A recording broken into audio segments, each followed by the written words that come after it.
Zamani watu shetani alikuwa bado ana mamlaka juu yao, hata kama walikuwa ni watakatifu, ila sasa na walikuwa wanaingojea hii siku ambayo mwana wa Adamu atadhihirishwa ulimwenguni, ambao baada ya Yesu kuja mwenyewe ambaye ni halisia. Sasa hivi hatuchinji kondoo kwa ajili ya kuomba msamaha.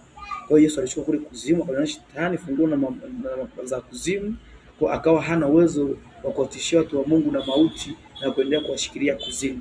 Kwa sasa hivi hatuna hofu ya mauti ndani yetu. Ukiona una hofu ya mauti ndani yako, bado hujawa mwana wa Mungu, bado hujampokea Yesu kwa Bwana Mwokozi wa maisha yako.